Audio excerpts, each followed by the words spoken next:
Hello and welcome to the Carbon Copy podcast with me, Isabelle Sparrow, and today's special guest host, Sonya Bedford MBE. In this series, Do Something Bigger, we're exploring one of 25 big local actions for climate and nature in each episode. The actions span across themes including food, transport, buildings and energy, and they're supported by Carbon Copy's national collection of 1,000 climate action stories from across the UK. So there really is something for everyone.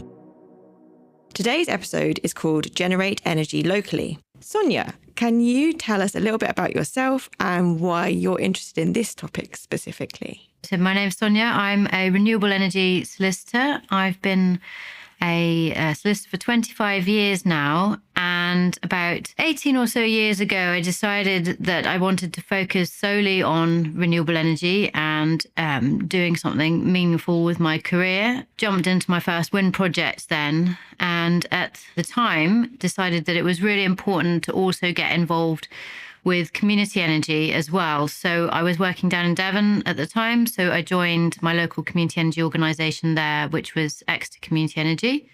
And I also joined one locally to where I live, which is Avalon Community Energy as well. So I split my life. It's 100% working on renewable energy, but between my legal work, working for energy organisations and being on the board of 5 community energy groups as well. So quite busy and eat, sleep and breathe community renewables, really. There are huge benefits to local community energy projects, and it's not just about being greener. So obviously there are financial benefits, but there are also social and well-being reasons to get involved. Sonya, did you know that if we installed a 4 kilowatt solar panel system on 1/3 of all UK households, we could collectively save £3 billion?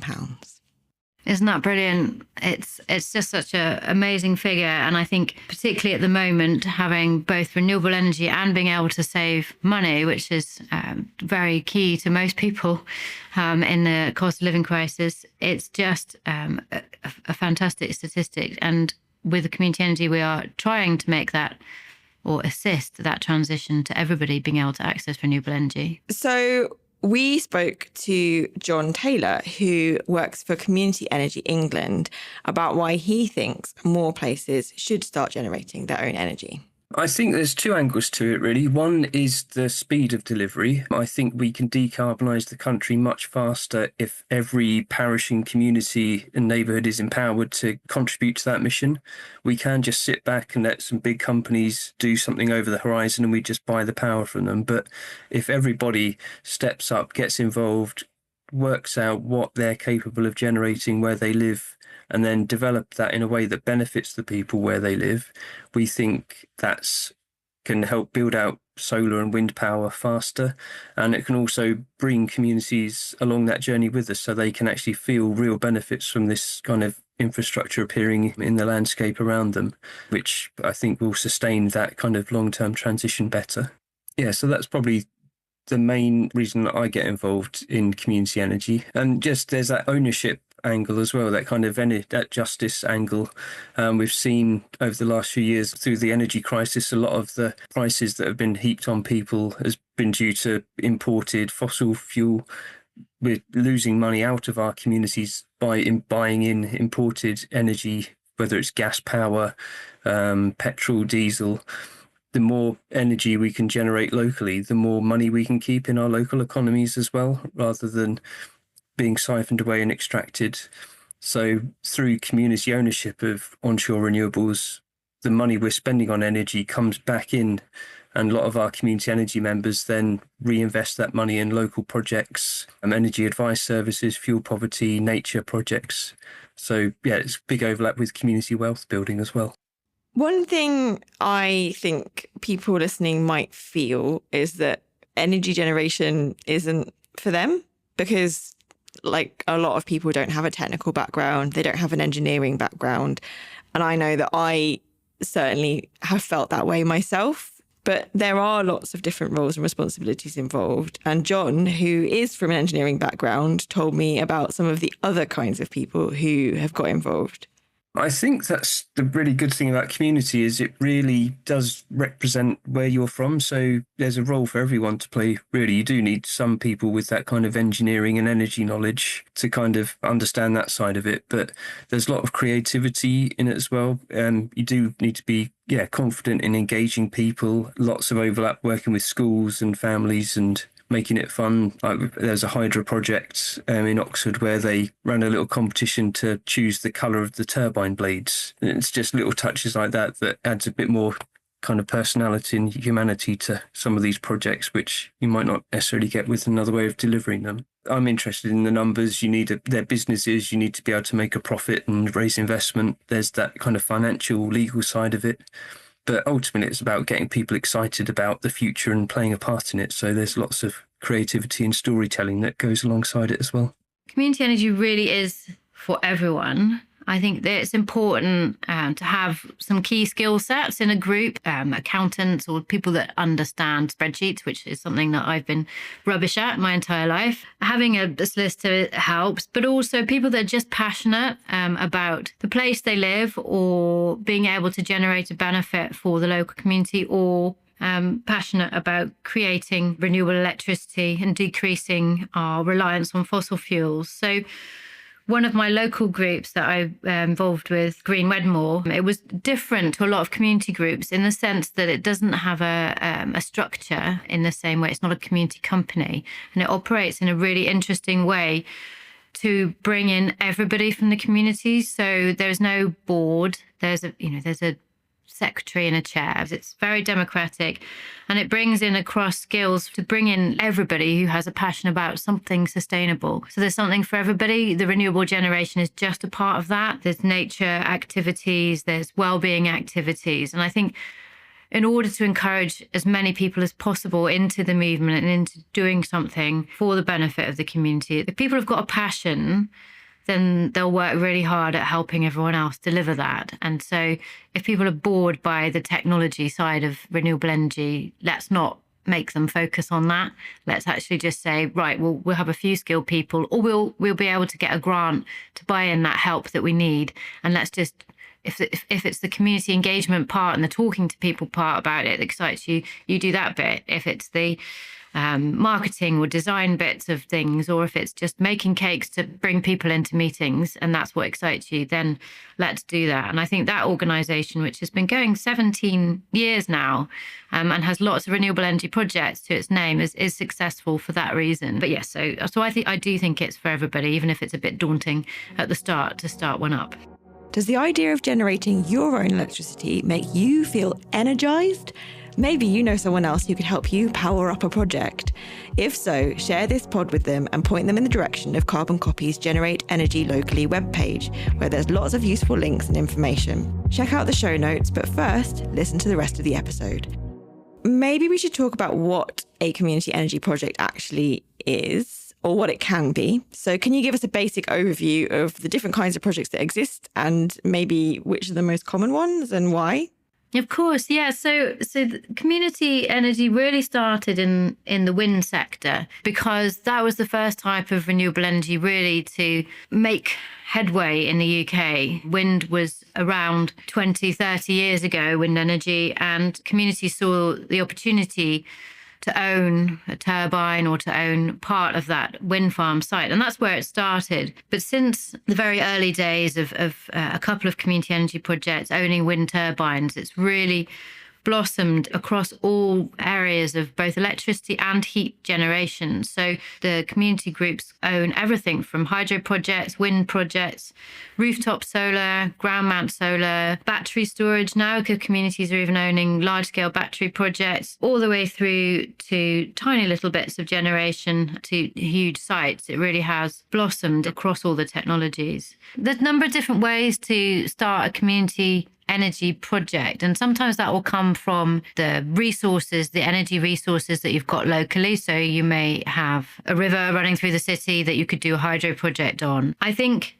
for a startup community organisation, a lot of times rooftop solar is the fast, easiest technology to start with, on the basis that the technology is understood, it's fairly easy to install, easy to get hold of. And it's popular with people that don't understand renewable energy. People don't see having solar panels on a roof as ugly or as noisy. So it's a good place to start. And often the way community energy organisations will start will be looking at the local rooftops and seeing who has energy use within those buildings. Because, of course, it's great to have the double benefits of reducing the energy intake for the building, for the business that's there. They can save money, as well as adding renewable energy back to the grid. With Avalon Community Energy at the moment, we are looking at rooftops on schools. That's one way of really saving energy, and a really lovely example also of saving money for the school.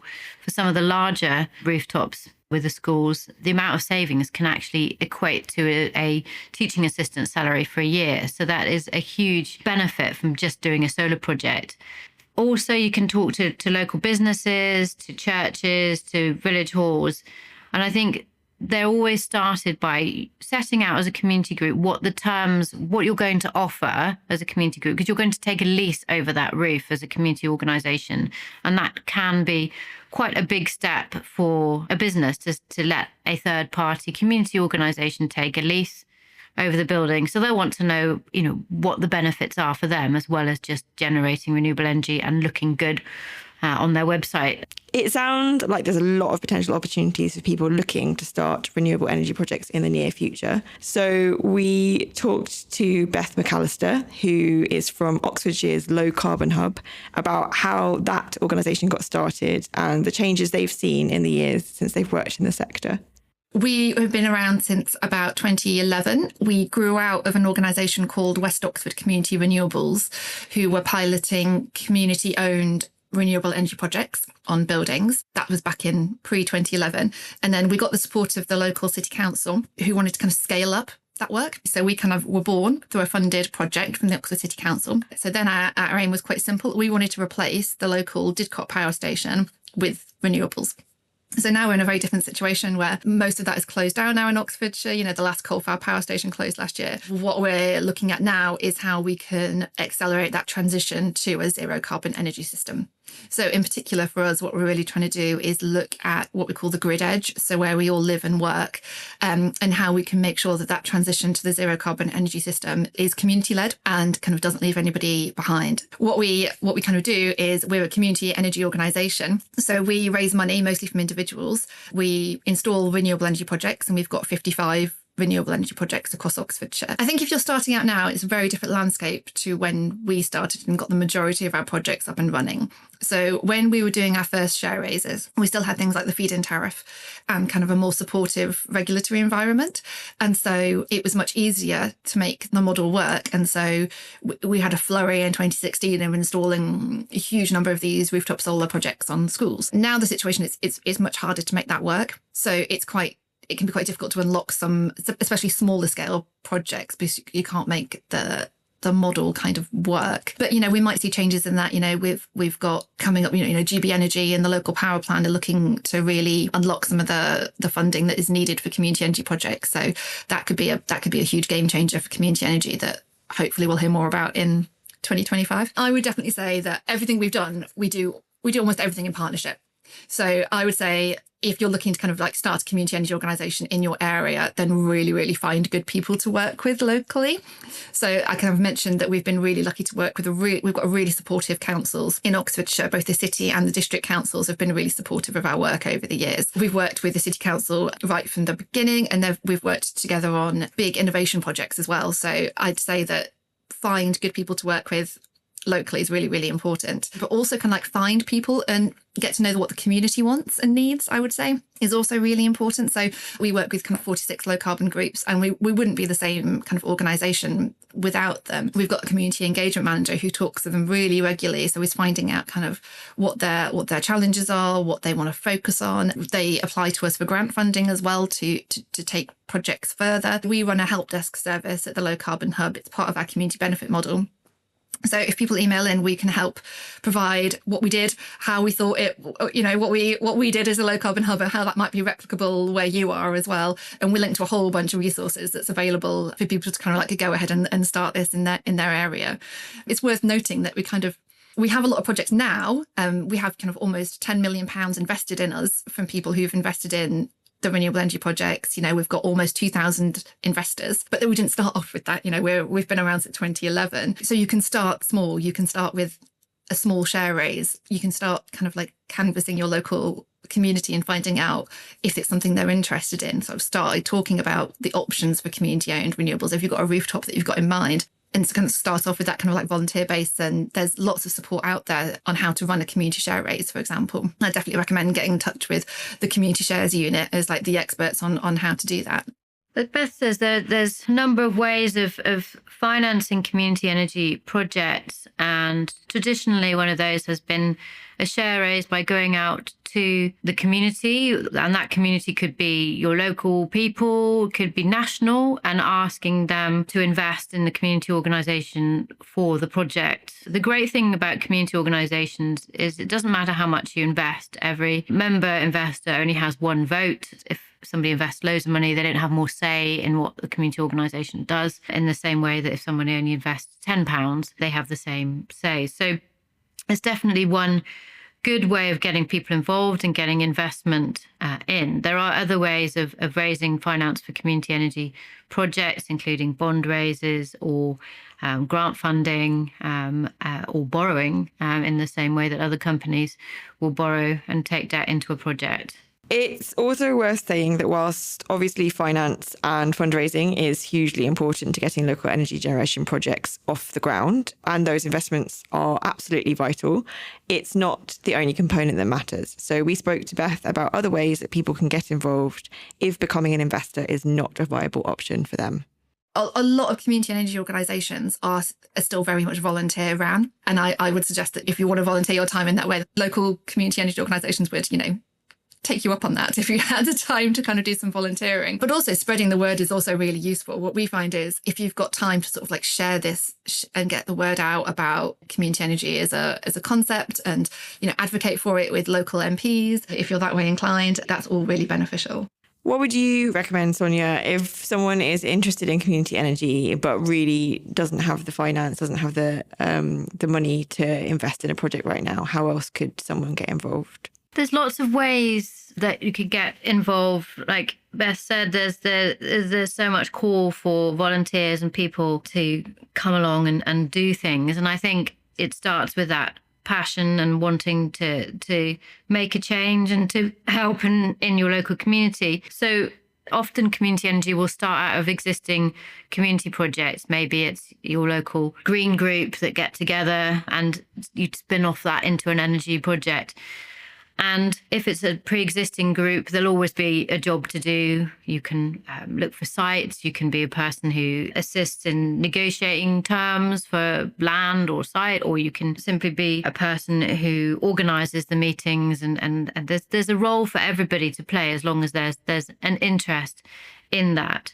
If you want to take it one step further, you could get on a board of your local community energy organisation. And I think one of the things that community energy groups are crying out for is more young people to get involved on their boards. It can be a bit intimidating if you're young to be a director of an organisation, but actually it's a great way to gain experience both of renewable energy, but also of being on a board of an organisation that is handling quite complex projects sometimes, and people are always welcomed into that. No skills are necessary because you can always learn those skills on the job. So we always really encourage more young people. It tends to be a lot of retired people, which is brilliant because there's so many skills, but also getting a cross-section of age ranges onto a board is really good as well. Loads of ways of getting involved. That's really interesting. I suppose I hadn't really thought about the kinds of people that would be on the board of a community energy company, and I think that makes a lot of sense. That it's really important to have that representation across different ages and also across different kinds of backgrounds as well. And I know that there are different organisations out there that are trying to helping with that. And in fact, that's something that we spoke to John about from Community Energy England. They and their sister organisations in Wales, Scotland and Northern Ireland are trying to make getting involved in local energy generation projects more accessible to people, regardless of their background or their skills. So we spoke to John a bit more about that. I think giving people that space to imagine where they live, but better, trying to sell it on those kind of, this is a way to improve where you live, have more control over things, whether it's warmer homes, whether it's improved nature around your community. And this can be a means of achieving that. There's a kind of cool technology angle to it as well, if you want to go down that route. But yeah, I think oftentimes we kind of pitch climate change and climate action as something regressive, whereas I see it as actually kind of quite optimistic and hopeful. So if you can, like, the way we live now isn't as good as it gets, I think. So if you give people the chance, say, how would your life be living if you didn't have to rely on fossil fuels, if you could come up with other ways of kind of moving and heating and living in this place, what would it look like? What would it feel like? What would you do if you had this income coming in? So it's kind of giving people a say in that design of the change that's going to come and be in control of it, I think.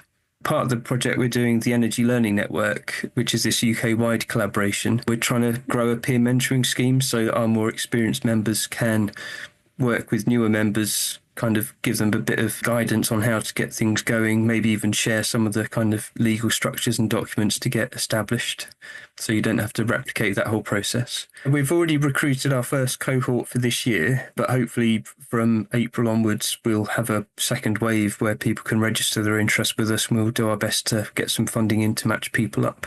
So that's either through us or you can visit the Energy Learning Network website, which is hosted with Ashton, the climate education charity. I love this peer-to-peer learning idea. Something like energy generation can feel really huge and a bit impenetrable. Obviously, people can listen to podcasts like this and feel a little bit more informed and a little bit more like they want to get involved. But it's also wonderful to hear that the Energy Learning Network is opening up to more people. John ended our chat with a really beautiful analogy, which I really wanted to share, as it's just so uplifting, and I hope that other people will feel inspired by it as well.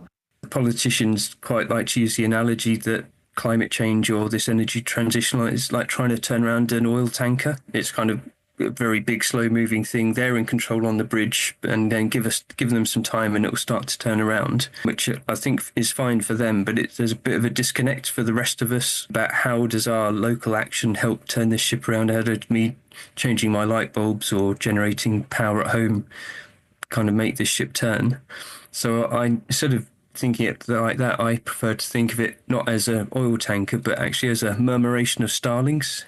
It actually appears to be big, but it's actually that cumulative effect of all our individual choices and actions, all swirling around in the mix. Suddenly, my heating system, it's your car, it's that business down the road, all our cumulative emissions have this appearance of being this big thing. And actually, compared to a ship, a murmuration is actually really agile. It can turn really swiftly. And the change in a murmuration begins with one bird turning, then that influences the birds around it, and soon that movement can ripple through the whole flock. So rather than being way up there on the bridge trying to turn the ship, change can begin with any of us. And I think that's what community energy has the power to do for me. It gives that murmuration effect of all our combined actions coming together to create that change. So be the bird that turns. It's so lovely. I really love that analogy. It is beautiful. And coming from Somerset, where there were a lot of murmurations, I think, the analogy is a fantastic one, and one which actually, for me, it does also, as well as be the bird that turned, also means a lot of the reasons we do what we do in the community energy or renewable energy organisations is bringing it back to nature, and actually why we're doing this is to stop our dependence on fossil fuels and to be able to reach lots of people, but also to try and stop the effects of climate change and to do something good for the planet as well. So I think the murmuration analogy is beautiful. We are going to finish this episode in the usual way by summarising what we've learned, although I think it's probably more about what I've learned and what you've taught me. Maybe I should do a quiz for you, Izzy. Would you like some questions on what we've learned today? Oh, I love quizzes. Yes, please. Thinking about everything that everyone said, the first question I would ask is, how would you get involved in a community energy project if you felt inspired by listening to the podcast today? I think I would go and look at the Community Energy England website and see if there are any community energy projects near to where I lived, and also maybe explore other kind of local green groups to see if they are thinking about starting anything. As you mentioned, that quite a lot of the community energy projects you're aware of have kind of sprung off from an existing green. Definitely. No, I think that's a really good idea. And also, there's lots of stories on the Carbon Copy website about community renewables. And also there's a search function for your area as well to see existing groups, which gives some real inspiration on all the different types of community renewable energy action that's being taken there. Another question for you, Izzy, might be, following the discussions and things that you've heard about community energy, what do you think is the most popular form of community renewable energy? I think at the moment it's solar, rooftop solar. Yep, you've nailed it in one. But it'd be really good to see community energy organisations taking on more wind projects in the future, because I think that's one thing which we really need to accelerate now. Have you learned anything, Sonya? I think, yes, of course. There's always the thing with community energy, you're learning something every day. And I've learned from the other speakers about their organisations, what they're doing. I think hearing from John about some of the ways to get involved through Energy Learning Network was really useful, and something that I'll be signposting definitely to community energy organisations that I work with. Excellent. Well, I'm glad that it's also been informative for you, and I hope it's been informative for everyone listening as well. You've been listening to Do Something Bigger from the Carbon Copy podcast. It was written and presented by me, Isabelle Sparrow, and special guest co-host Sonya Bedford MBE. Thank you so much, Sonya. Thanks, Izzy. It's been great fun. Thank you also to John Taylor from Community Energy England and to Beth McAllister from the Low Carbon Hub. To find out about any of the initiatives or organisations mentioned in this episode, or to discover the other topics in our 25 Big Local Actions campaign, do check out the show notes. The next episode in our series is Reduce Food Waste, which should be absolutely delicious listening. The Carbon Copy podcast is produced and edited by Bradley Ingham. If you'd like to let us know what you think, please do leave a review or a rating. We'd love to hear from you. Thanks so much for listening. Until next time, goodbye.